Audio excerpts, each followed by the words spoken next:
Sound of Freedom ini film yang rilis di tahun 2023 disutradarai oleh Alejandro Monteverde, berfokus pada seorang agen pemerintah yang berusaha untuk mencari anak-anak yang hilang.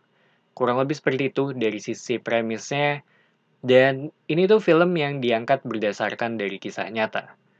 Sebelum nonton, gue lupa antara gue ngeliat trailernya atau enggak. Cuma intinya gue nggak banyak tahu mengenai akan seperti apa filmnya nanti. Cuma gue ngeliat banyak yang bilang bagus dan banyak yang suka juga gitu. Jadinya ya gue coba nonton. Dimana pada film ini tuh dibuka dengan opening yang menurut gue tuh sangat efektif, simple dan kuat juga, tapi mengerikan di saat yang bersamaan gitu. Mengenai penculikan dua orang anak dan cara mereka menculiknya itu yang menurut gue cukup halus ya. Baru dari sana kita ngelihat dari sudut pandang Tim Ballard, seorang agen pemerintah yang berusaha untuk mencari seorang anak perempuan karena suatu hal yang personal. Kurang lebih seperti itu dari sisi plotnya. Dan jujur aja, selama gue nonton, gue tuh ada momen cukup bengongnya ya. Soalnya ini tuh tipikal film yang ngebuat gue hanyut dari sisi cerita dan ngerasa kalau tahu-tahu udah sampai di titik ini aja gitu. Dan setelah gue selesai nonton juga, gue tuh baru sadar sekitar pertengahan film kalau kayaknya tuh gue pernah ngeliat footage aslinya di YouTube gitu mengenai apa yang terjadi, dan menurut gue juga ini tuh ya emang mengerikan sih jatuhnya ya. Walaupun di sini tuh dibuat agak dramatis karena balik lagi ini kan film.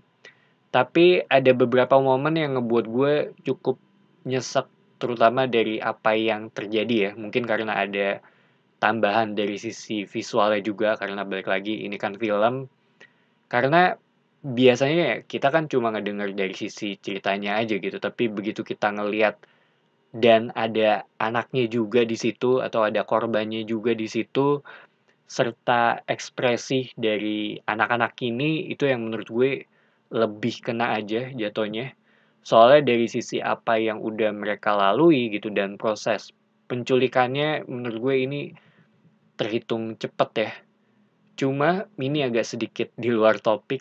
Gue inget dari Criminal Minds, di mana 24 jam pertama itu sangat krusial untuk orang yang hilang.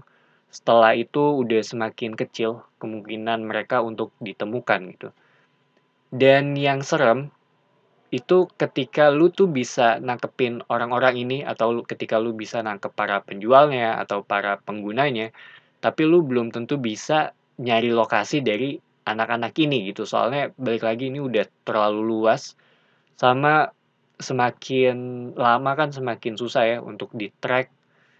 Tapi di luar itu semua, kalau ngomongin dari sisi filmnya ya menurut gue secara pacing sih ini pas ya, dimana semuanya tuh terus berjalan, kita tahu apa masalahnya sejak awal film, nggak ada plot lain seingat gue, dan bisa dibilang ya terhitung simpel juga gitu. Dan enak sih untuk diikutin. Ini juga terhitung film yang minim action, jadi buat kalian yang pengen cari atau pengen ngelihat sisi actionnya ya menurut gue agak akan kecewa ya. Walaupun balik lagi ini tuh film yang oke banget menurut gue. So, Sound of Freedom ini film yang diangkat berdasarkan dari kisah nyata, terhitung mengerikan karena gimana kalau hal ini tuh terjadi dengan kita ketika kita tuh ada di posisi tersebut ya. Dan poin ini tuh yang menurut gue terus ditekankan di sepanjang film gitu.